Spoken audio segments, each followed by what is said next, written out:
A very good afternoon to all of you. So, in fact, it's just a matter of a lot of privilege, and I would say with a lot of deep respect and honor to what Shraddha has been able to accomplish. I've been working with her for several years. It's just, sort of when you look at the kind of growth and what TechSparks has been able to do, just galvanizing this whole startup ecosystem, making the India presence sort of shine at all levels. I'm just amazed, and I frankly think all of this goes to the TechSpark team, to Shraddha and all, to enable us coming together and make this happen. So today, I'd like to just take a few minutes to talk a little bit about some of the learnings we have gathered as we look at building a winning mindset within Microsoft. And I just hope, sort of sincerely hope, because it is pretty futile to just walk on a stage and say, what can we share for startups? You guys are real heroes, I would say. The people who are really taking the kind of risk, the kind of passion to go and build something that no one else has ever dreamt of building. So coming together on this stage, what is it that we could offer? And in a very humble way, I would say there are 2 or 3 stories and lessons that we have been able to gather, and I've thought those lessons and stories would be helpful for you as you go about building your own company. So as I look at probably the slides are just getting loaded as we talk in. But let me take a step back and just outline what is the quintessence of this winning mindset look like. So we looked at all factors. Is it about the teams? Is it about investing a lot more into a technology, or creating a set of folks who carry a lot of passion every day and just say, let's go make things happen? Of course, all of them are true. But ingrained in all of these areas is one quintessential element that just forms the right glue, and is probably the right glue as you look to build your own companies. And how do you sort of get that winning mindset ingrained? And as I go about talking in terms of what those areas are, you'll probably be able to learn more. So let me also outline how this sort of happened. I mean, we had the CEO, Satya Nadella, a couple of years back, who has taken over the helm. And you've seen a lot of changes that happened within Microsoft. Just the new set of openness that has come into the company, the way we work with the partner ecosystem, the way we have worked with the startups. And I have been running the cloud business for India for the last 5 years, and as I've seen how this momentum has shifted, and it just stands out that it was not technology. It was not the kind of investments we were making with the large India data center, or it was not about just going out and reaching to our channel partners. There was one element that literally started changing the way we work, the kind of success we were able to see. So that is the genesis of what I would call as, yeah, I think the slides are still getting in there. But the genesis of that started in terms of how do we build a unique culture within ourselves? And I think that's the learning, and we failed several times. We do fail even today, every day, when we go about building that culture, because those are little actions that truly matter. And as you look back onto how this journey has literally started. So as entrepreneurs, what are the few things that you really focus on every day? It's about letting that great idea, focusing on marketing, scaling that business to the next level, or having the right people sort of come into your team and go in. I mean, these are all the areas every day you deal in and out, right? But are you focused on building the right culture? And that's where we felt one of the areas that was very essential for us to be successful in any initiative, any market, is just focus on getting this thing very right. Because a lot of CEOs, you're all CEOs, entrepreneurs, as you're making, this is the last thing that you worry about. Like when you build a team, getting the motions, getting the project plan in place, the venture capital funding, going out and making the sales happen, getting your early customers, absolutely important. But this is even more important as you look back. And I'll tell you why it is even more important. And as you look at some of the leaders who have shaped some of these big companies, whether it's Google's Larry Page or Satya, Apple CEO, Tim Cook, you can just see there is a commonality around why they have so much focus on culture. Because the essence of the winning mindset that we want to carry in every one of your team members Actually, the root of that starts with having the right culture behind it. But then saying that as a statement is very easy. Okay, go guys, let's go build great cultures. But where does it start? What is the genesis or the root set of core issues that build the culture of a company? And this is where I felt some of the learnings that we have gathered as we just went about our own journey of building and reshaping our own culture to be a new Microsoft that you would have seen up is something you will find pretty valuable. And I'm in a humble way hoping something you can take off and learn from our mistakes, learn from our failures as we just went about that. So what that culture looked like. First things, it is, like culture really stands at what is it that you would like to do and how you're going to go about doing that stuff. So there are many ways at accomplishing the end objective. But like the way you accomplish that end objective really stands for what that culture looked like. And then when you go back and say every CEO, every large leader, even a large team, you write a set of core missions, the vision statement, and then we say, hey, as a company, we have come together. But you know where it breaks? It breaks in the walk in the talk part. So you've written all of it, and then an employee sees you just violating. Let me give a very simple example. One of the values of the CEO or the large team organization is, hey, let's be diverse in our views. Let's value everyone's opinion before you form a point of view and just sort of move ahead. So let's say you have put that as one of your core values as a company, being open, being respectful, having an inclusive culture where you take everyone's diverse views, however opposing they are. Imagine if that value is ingrained, it's there in your PowerPoint, every one of your employee gets it. Now you as a CEO walk into a meeting room, a pretty heated conversation has to happen, there has to be a decision taken, and as soon as you walk into the room, you have a set of team members who have very differing views from your own point of view as a CEO. And there are two use cases. As you walk in as a CEO, you say, hey guys, we know we have to solve this particular problem, and we are going to go about this way. I mean, you suggest your point of view before you even heard those differing points of view on getting this inclusivity killed right then and there. So in your culture, it is saying being open, being respectful, being inclusive, but your behavior is exactly the opposite. And it always happens in the heat of the moment. They say, hey, I don't have time to have this democratized decision-making thing, which is fine. And in some cases, you've got to do that. But just taking a step behind and saying, what did you do to that most important element of the culture? What you had framed, what your team stands for, you killed it right then and there. So it's very, very important that culture doesn't remain in some PowerPoint slides hidden at the back, and you don't actually exhibit as a norm every day. So culture lives in those little actions that you do every day and how people view you. In fact, if you are the CEO, if you are the leader of a team, of a company, of a startup, doesn't matter what scale and size. You know what is the universal truth about leaders? They are watched every moment by their team members. In fact, there's a beautiful quote that the CEO is like a goldfish sitting in a pond, and everyone is just watching you every action. Every action is watched, every action is interpreted, every action is then deciphered into what is right and how does the company's culture starts morphing after that. So that's why culture doesn't live in PowerPoints, doesn't live in these beautiful scripts that we make, but it lives in those actions that you believe. So then you say, okay, great, but then how do I build a culture that I really believe where people are open, respectful, they have very high integrity, high values, and are not afraid of bringing up some of those tough conversations up front so that we don't repeat those mistakes. Imagine you are a pretty autocratic leader or a CEO. People fear to bring up those real issues. And if you undermine those real issues, eventually you're going to fall at some point in time. But if you now want to ingrain or build a culture where people are open to bring up tough topics, very open to discuss this, then you yourself have to correct and so many times exhibit that behavior where you say, I'm very open for feedback, I'm willing to learn, and by the way, I don't know it all. That's the reason why you have a set of team which is better than you to give you those kind of insights. But then you take a step back and say, okay, what are those fundamental elements that build a culture? So while all of this is good, we get it, how do you build a culture? So it's a very simple formula, I would say, you would want to look at.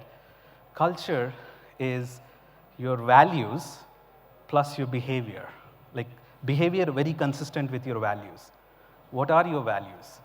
I mean, these are softer things, guys. This will not show as, I think I loved the conversation that Shraddha and Shailendra had, when he kept saying, look, there are things that will never come in a VC plan or in a startup plan, which is the culture of the company.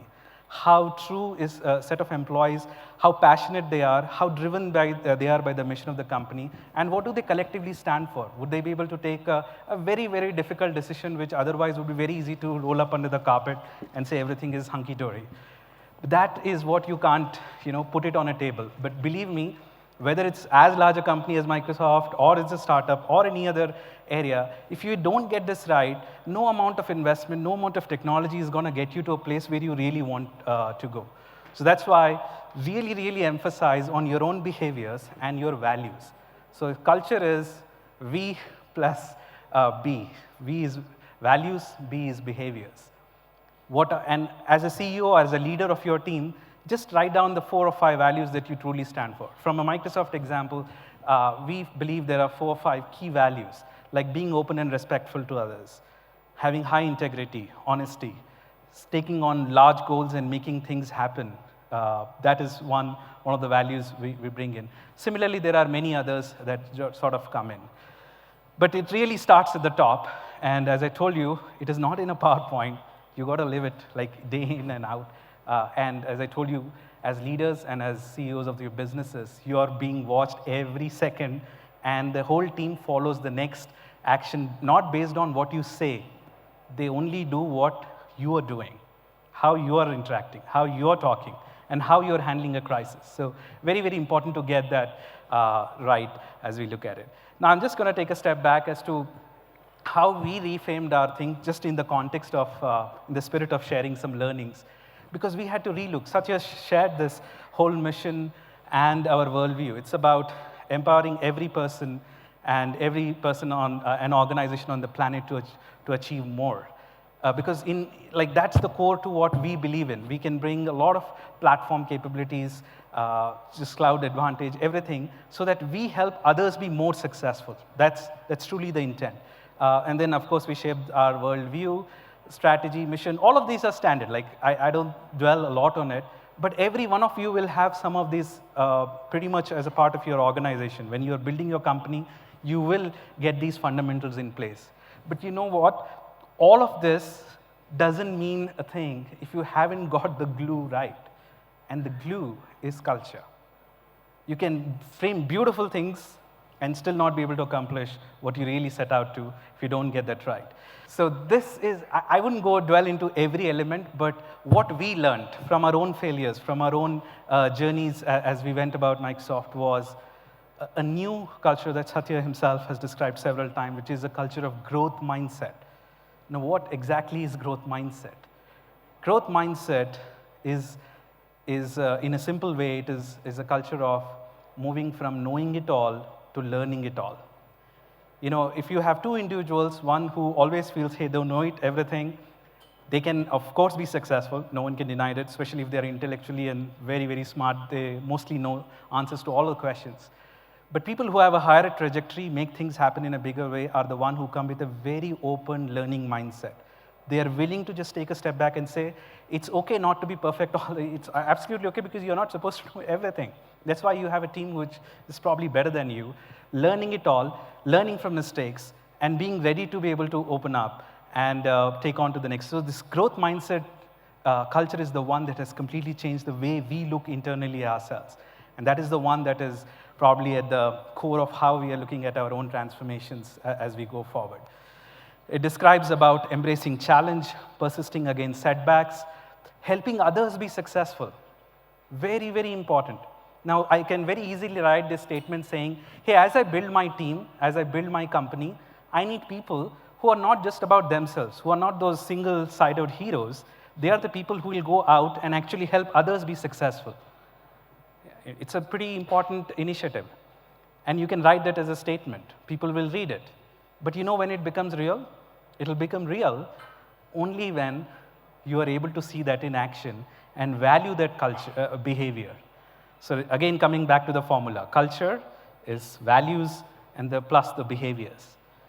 So if you have figured this value of helping others in your team being successful, not about you, helping others being successful, and then you reward also those set of behaviors, then the culture starts forming naturally. More and more people come forward to not to help the other guy not fall apart because they are going to put something else. So then you have the team that is really functioning like one team to make things happen. So that's why these are smaller things, not so easily written, but it happens every day, and we have to be very, very mindful as to how we are sort of living that culture, everything. And growth mindset is a lot about that. And I'll give you some examples of our own culture. Again, some of the learnings that we have been able to garner across a set of products that you see. You would see something like Bing. Now you'd say, guys, and we respect Google a lot, we respect Apple a lot. Why are you even in the search game? About 8 years back, in the US, we were less than 2 or 3% of market share. Today, we are upwards of 20%. What is that real core value? Value is not culture. Value is an element that builds the culture. The value here is tenacity and perseverance. Be at it again and again and again and again till the time you really get that right. But how do you live that value? Let's say if the leader of the company would say, hey, tomorrow onwards, we are not seeing the kind of success we wanted, we want to shelve that, then that whole value will just sort of fall apart. So you have to be very, very driven about making sure the value becomes very real, and then hence you can make a bigger impact. SQL Server, there's a product, it's a database product. Oracle is the market leader for years. And you know what? After almost a decade and a half of just being at it again and again, SQL Server is now the #1 database in the Gartner's Magic Quadrant ahead of Oracle. And I'm not saying just in terms of us being competitors. The issue is not about products. The issue is about what is the value that you bring and how are you creating a culture that really makes you come at with a lot of perseverance and tenacity. So these are just some examples. This is another example where you would have seen pretty much all the logos that you see are players that you would have traditionally seen Microsoft competing with in the past. But every one of them is today a partner as well. How did you come to that point of view? How did we come to that point of view? And I'm sharing this lesson again from your own lens. You have to understand as a company, as an individual, that you won't be successful. Can you re-script yourself? Can you learn again? Can you relook at yourself and say, this world doesn't need to have a place where you have to lose for someone else to win, or if you have to win, someone else has to lose. It need not be a zero-sum game at all. Once you come to that point of view, then you re-script and rewrite how you're going to look at relationships in a very fundamentally different way. But again, what is the root of this kind of a behavior change? Culture. So that's why I keep reinforcing that it's absolutely important as you look at your market, venture investments, sales, getting your first customer, keep an absolute important eye out around what kind of culture you're building and how you're sort of forging that as we look at it. And it all bottles down to the kind of leadership that you exhibit day in and out in terms of how you hire, how you demand excellence, how you demand those behaviors be exhibited every day, and how yourself are you exhibiting those behaviors as individuals. Because until you do that, you would never come to a place where you'd say, yes, it doesn't matter whether I'm in the room or not, I really trust this team is going to deliver what had happened because the kind of culture we have built in the team is so strong, it doesn't need my micromanagement at all. You got to get to that position pretty quickly, and that's what we've learned as we go about. It all starts with you. And in order to help us with a few of the other programs, obviously for this community, we have a bunch of initiatives that we have started already. It's our Microsoft Accelerator program that you see in here, where we really enable startups to come on board, give them all the kind of assistance. This is basically a summary of all the startup programs that we have. I'm sure you'll find a lot of that information on the web. My intent here is not to talk a lot about this, but just to tell you what are we doing to sort of enable startups. So you have a partner accelerator. BizSpark is a great program which offers a lot of Microsoft capabilities free for startups so that they can start getting the motions rolling. There is support as well, part of that. And of course, Microsoft Imagine areas as such. And the final area which I would quickly touch upon is as we look at our own accelerators, we have put together a whole bunch of programs and offerings that will help you go all the way from connecting with venture capitalists to partner engagements and eventually customer connections, because that's where we are very, very strong. At least from an India context, we have a channel scale of 10,000 partners in India. Roughly the top 500 enterprises that we work in day in and out is a natural set of customer base that our sellers get into. Then connecting you with those set of customers is one integral journey and is a part of our accelerator program where some chosen startups continue to get the kind of attention and help. So in closing, I would say this culture eats strategy for breakfast. So this is the best often quoted management, I would say, philosophy. But again, culture is everything. And by the way, it starts with you. It starts with you. It starts at the top. Because how you behave, how you emulate some of those values every day through your own behaviors. And remembering the formula of culture being values plus behaviors, every day will just help you go from there. And thank you again for giving me the opportunity to help you all and get this addressed. But it was a pleasure. And I hope we were able to share some of the learnings that we carried and some of the areas that we learned from that you find pretty helpful. Thank you so much again. Some of the key challenges, the first challenge is, basically to validate it, what you're selling is actually working in the market, right? So that is the first biggest challenge, is that did you figure out something unique or something innovative, something that is not out there or something it's better. Forces you to focus on the right things, most importantly. Because what happens is when you're starting to build a business, if you get a lot of money, you get strayed away with 100 things. You can do fancy offices without building a product, hiring 40 people without knowing what you're going to do with them, having expensive parties and everything. But when you're bootstrapping, when you know you don't have enough money in the bank for the next month, you have to sort of get the basics right.